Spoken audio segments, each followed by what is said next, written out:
Hello everybody. If there's anybody out there right now watching this video besides myself or my son, it's me. I am the crusty old crow, and I am going to start my own reviews of these amazing toys, the G.I.Joe Classified 6-inch series. But I'm going to call this a tactical toy review. The reason being is because I am actually a retired veteran from the Canadian Armed Forces with 25 years experience within the combat arms in a variety of positions, and have seen and done a lot of things over my career. And it's one of the things that drew me to this toy line was when I started seeing some of the familiar realism come into these toys. And here they were as I was. You know, I'm 50 years old almost now, so I grew up with the first wave of the 3.5-inch version of these. And I remember these altered my path as a child, right? So the first one I'm going to review is going to be Rock and Roll, right here. And this is what you get on the package as Rock and Roll, right there. And, you know, I've seen other reviewers, you know, Kyle Peterson is one that I watch religiously. This guy does amazing reviews, and he'll tell you all the details about the box and the actual, you know, how great the articulation is and everything on these figurines. And he'll get tired of going over just how great the articulation is on this. And Kyle Pearson, I hope you don't mind me sending a shout out to you, as well as Analog Toys, who I also watch a lot. And there's a few others that I'm big on right now, Saturday Morning Collector. But Kyle, you did a review on the Rock and Roll, and that was the one that drew me in and said, that's it. I'm gonna really buy into this series. So let's have a look at the Rock and Roll as I've got them right now. Okay, so we'll just bring them up closer. You know, these stands do not come with the figures, but there are a lot of good little companies that make them. I am not sponsored right now, so I don't know any brands really. I just know the ones that were available at my local game shop. So there you have a good look at a Rock and Roll, right? Craig Rock and Roll McConnell. Okay, which is a huge leap from our old 80s version. And maybe later I'll explain the skateboard, but, you know, well, I can explain it now. I mean, he's got Hang 10 written on his helmet. He's always been played off as a surfer kind of guy, a big surfer dude, right? But, you know, Hasbro limiting what plastic they use and where they want the fan play. But I always felt he could have come with a surfboard, right? I mean, he could have. They went into a lot of other details that I did like about this. So when I review these things, you know, I'm going to go from head to toe. I'm going to try and use a pointer to keep my finger out of the camera as well. I'll go head to toe with the figurine, what I like, what I dislike, if there is anything. And then I'll talk about whether it's realistically within my experience on the military, what I've seen, and does that really make it realistic or not? Or is there some creative credibility at play there? Right. So when I go over the details and things like that, finally I'll end with the accessories and then go over a grading system. I'll give it a veteran's grade and I'll give it a fun grade. So right off the bat, we're going to start with Rock and Roll. And as you can see, I've got his head obstructed in the way of what I think was the intent of this whole extra hand option that they did, right? It is the skull face that he is putting up there, and in my opinion, this is what they were looking to do with that whole effect, was just kind of get that arm in there and create that jawline. It's kind of notorious. I've seen it others where you know, it's horizontally done on the hand and covers the mouth like in this kind of fashion, right? So you have that. And he does come with those cross bandoliers on his chest. They don't really remove too easily. I don't think they're meant to be removed at all, but they do kind of shift in place. You can reposition if you wanted to throw a backpack on him.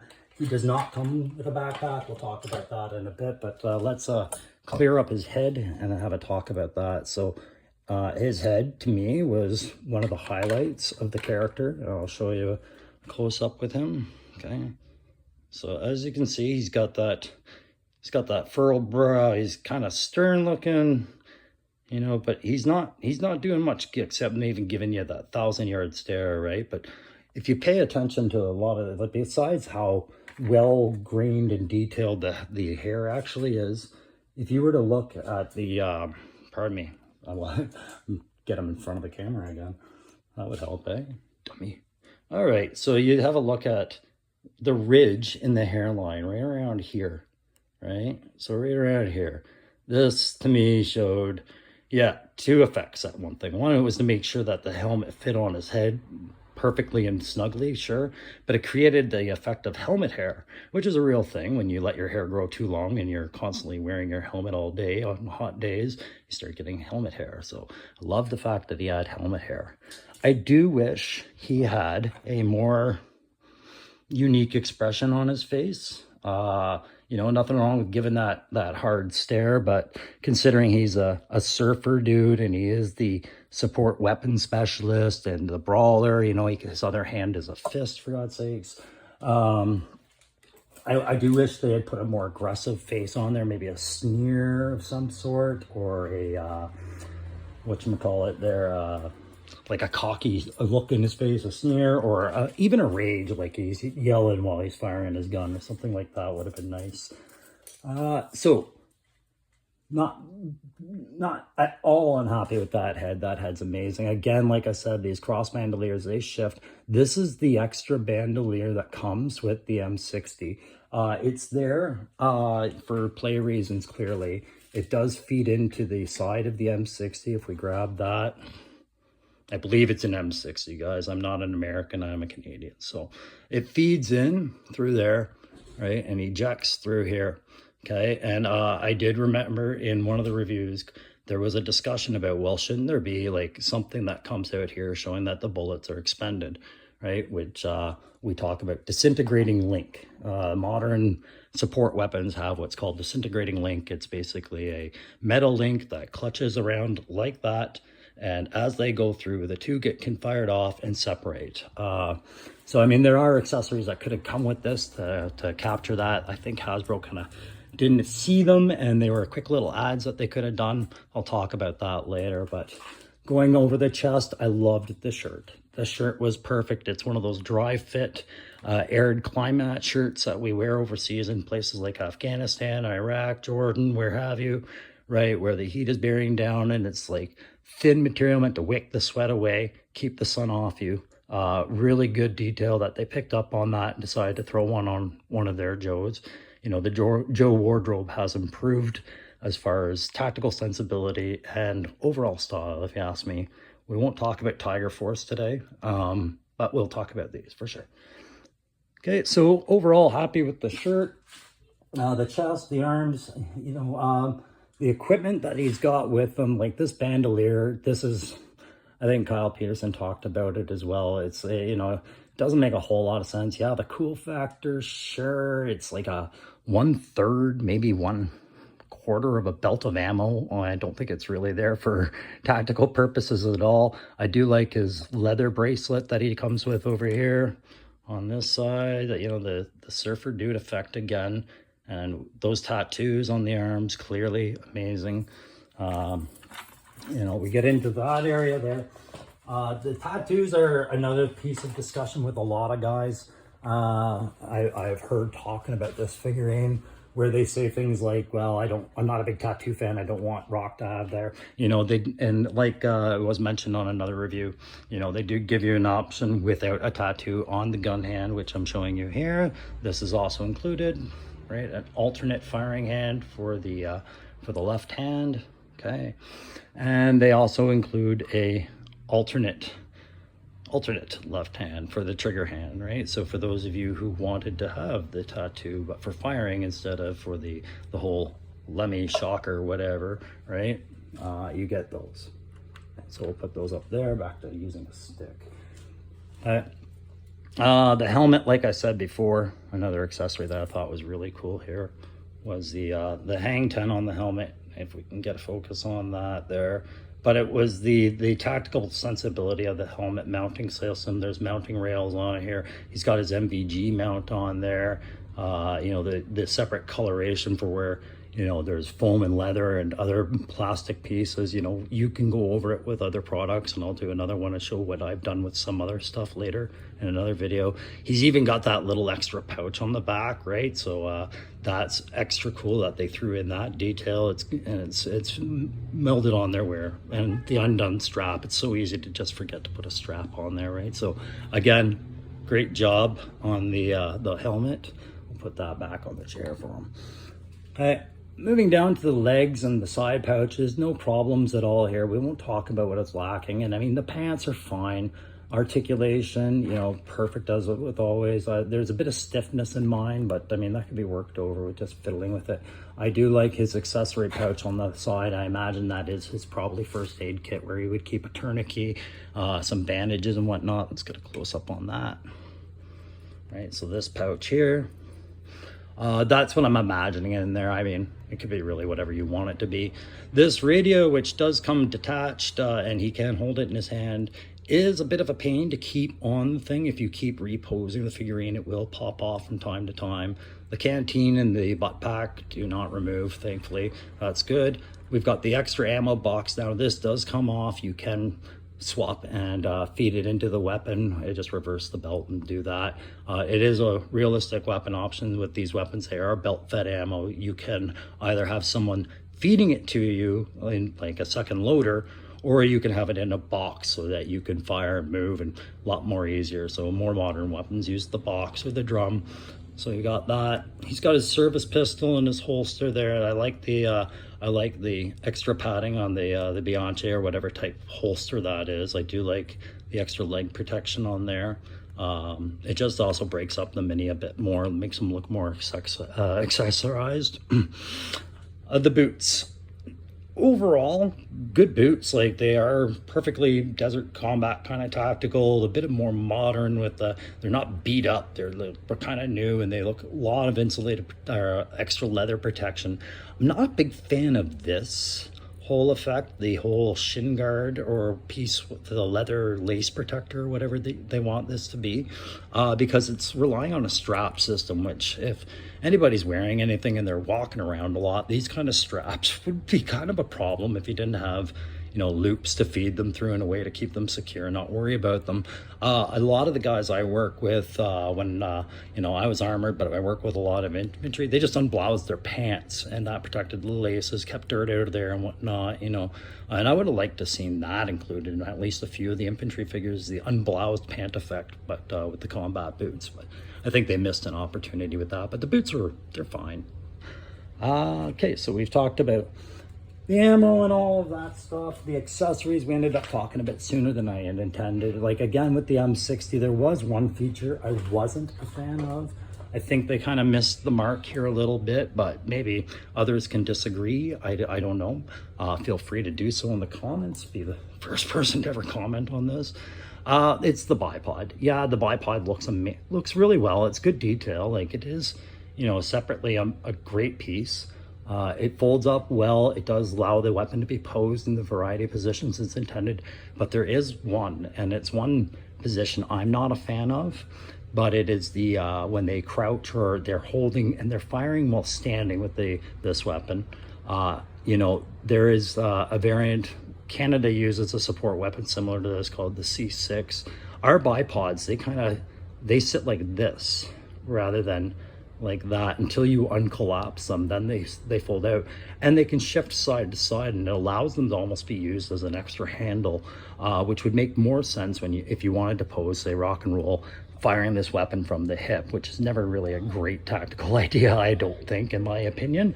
But if you wanted to have him firing from the hip, you'd kind of want to have that extra handle for his free hand, for him to control that kill zone diameter that he's going for with what is typically an aerial weapon, right? Not a sniper rifle here. So that's just my opinion on where they kind of missed something there. Let's see. So overall, some other things I think it could have used on this figure. Specifically, I talk about the size of its first aid, the tourniquets. I would have liked some indication of what's in that pouch, if that is a first aid kit pouch. Maybe just like having his blood type written on the side, or a small little red cross on there or something. You know, you got to think about when you fall down, maybe you don't know the guy that's coming to help you, and he's got to find your first aid kit, you know. There's those considerations that I think could be hit on there. Same as on the boots, like I talked about what you could have done with the boots. They could have also put, you know, either the last three of a service number or a blood type or something on one of the boots. Again, for those more morbid warfare reasons of injury, you know, these are the little details that would have cost Hasbro absolutely nothing, but can really just kind of go, yeah, that takes it over the level for that tactical feel, right? So and you know, conversion guys are probably doing that all over the place. I know I intend to do quite a few conversion, just detail highlightings on some of mine. I've already started with some of it, and that's obviously one that they can do. And you can always make spare parts for this. One that I did think, I don't have much experience with the M60 or whatever variant this is on the American arsenal. I'm used to the Canadian C6 and the C9s for our support weapons. And one thing that we do have to carry when we have these, we have to carry on the person that's firing this, or at least his loader, if he's got a loader working with them, is the spare barrel bag with the extra barrels for overheating barrels, and extra gas plugs, and you know, a wrench to change that stuff. And I think that could have been maybe the thing that could have ended up on Rock and Roll's back if that weapon used something like that. But definitely a weapons parts bag. You know, I covered the peg hole, but there it is. You could put a backpack on there, right? So I think they could have done something there with the spare parts bag or a repair bag. Additionally, I think, you know, this is a troop support weapon. This is a section support weapon for sure. You know, he's got to carry this uphill and get onto high ground and, you know, put in the supporting firepower with this thing. So again, that's where the thin slate shirt really is a nice little detail to include, right? Because, you know, he's going to be sweating. But one thing I did notice was missing here was the extra ammo. He's got about 2 belts there, so he doesn't last too long in a firefight, you know, that extra box there. And then he's going to start using this, and then he needs a runner to go get him more ammo. And I think they could have maybe included a box or two of ammo, or a crate of ammo, or even just a small satchel of extra boxes, right? Maybe a couple extra boxes for him to have hung on his side. They could have done stuff like that, perhaps, or conversion guys might want to consider doing that sort of stuff. You know, same as a multi-tool, like, yeah, he has no knife, he has no bayonet, he has a pistol for close combat. So if the trench he's in gets overrun, he's got this, and then that's it. You know, he's fisticuffs, right? No knife. I would have liked to have seen a multi-tool sitting right around here for when he's got jams and stoppages in his weapon, where he's got to pull, you know, a round that didn't go off, or, you know, a cartridge that didn't inject properly. You know, I would have liked to have seen that maybe molded on there. I talked enough about the face, and I did mention the surfboard. I put a skateboard with him, and I pose him with the skateboard. I mean, that's about as rock and roll as I can get. I don't have a surfboard for him yet. I think that would have been a cool personality accent they could have thrown in at low cost and high desire. I think would have been there, maybe to see it, maybe not to make a difference in the pricing.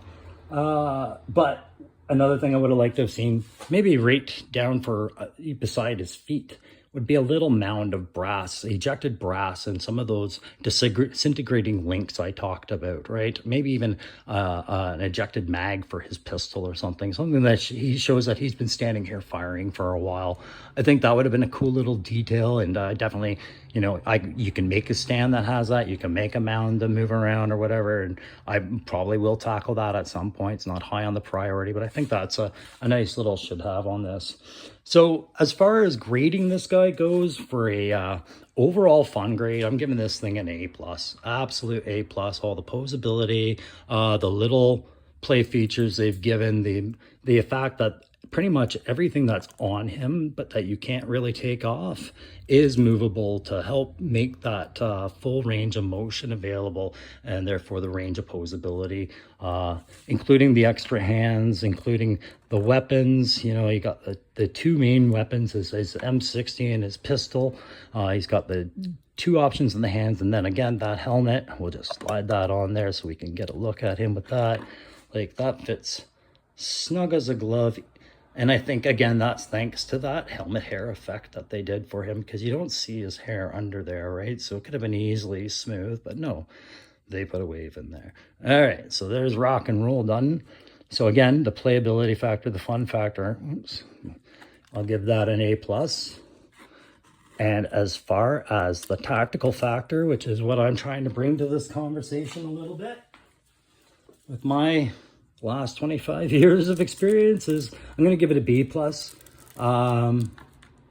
like the M60, if that's in fact what that variant is. I like the option to do the box or have it belt fed, supported, things like that. And he does go into enough poses that you can put him in the prone position, which is lying down. You could put him in a proper shooter stance, put his, you know, his support hand across the back of that. This is a one take, so clearly I'm not including pictures of that, but you can do that with these figures. I do love that realism to it. The pistol, again, realistic. I'm going to do a little bit of highlighting on some of the metal parts. That should be a little bit more gray. The tattoos, very realistic for a guy to have a sleeve, especially a guy described as he is described. And with that comes the hang 10 on the helmet. I thought was really cool. Again, I think the face could have been more aggressive. I think that would have described our Craig McConnell a little bit more with that. But as far as the veteran greeting goes, with the lack of ammo that he's carrying, the lack of evidence that he's been firing, overall, I would say maybe it's a B+. The one thing I will talk about really quickly is he's suffering from a G.I. Joe advantage, and that's this. Realistically, in Afghanistan, one of the things they kept talking to us about is don't ever try to stand out. Don't ever try to individualize yourself. In individualizing yourself, the enemy will learn your patterns. They'll spot you at particular times of the day or particular days of the week. They'll sense your patterns, and they'll say something to the effect of, are you trying to get IEDs, bro? Because that's how you get IEDs. Rock and roll is very individualized with this hang 10 and his exposed tattoos, and that is a Joe privilege, right? Because it's like, yeah, but I'm G.I. Joe. You're supposed to recognize me. Come F with me. It's fine. You know, the F around to find out came. But that is one of the big no-nos that I remember from my time overseas, is we don't individualize ourselves like that. So, again, the B+ on the veteran grade. Overall, great toy. The packaging, again, you can see the rock and roll packaging there. And, you know, inside that, they even went to the extra care and detail of giving you that same art here on the side. They give it to you in the package, and that's actually nice. If you're a display in the box kind of guy, or display out of the box, this is a great way to display out of the box for sure. And then these collectible crates, which the equipment comes in, right? And number 71 is rock and roll, and you can see that they put them in these sealed bags, and they do their best with cardboard at times to try and keep the weapon straight.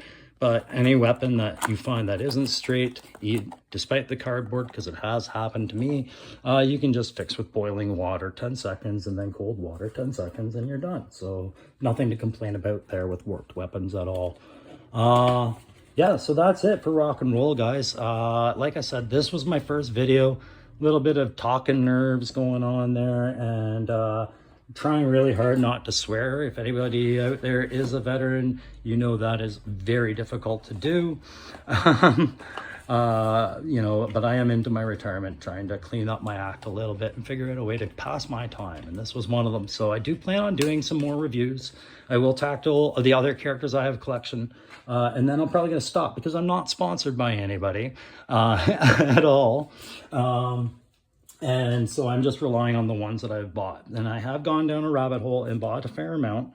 but eventually I'm going to run out and I'm going to be making videos at the speed of a retired fixed income.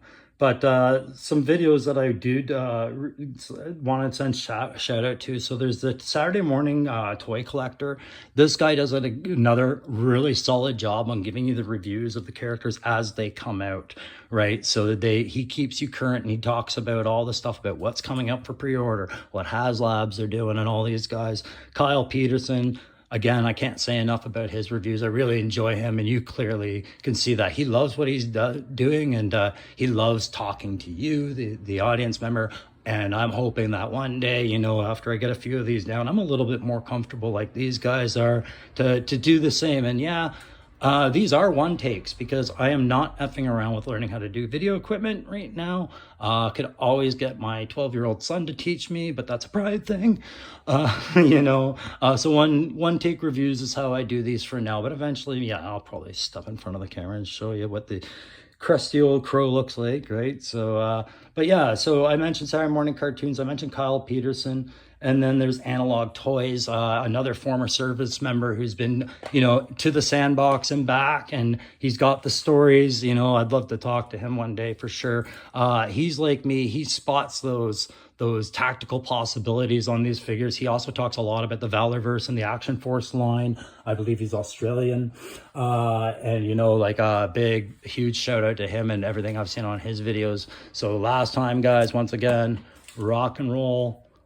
Probably one of the better ones out there, and they're all pretty good, right? But that's rock and roll. A B+ for tactical, an A+ for fun, and highly recommend this line for the toy collector.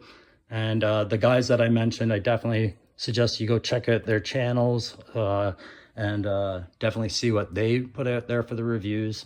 I think you'll like what they put out there. Definitely subscribe, get current with them, and yeah, thanks very much for watching, and I'll see you on the next one. Have a good day.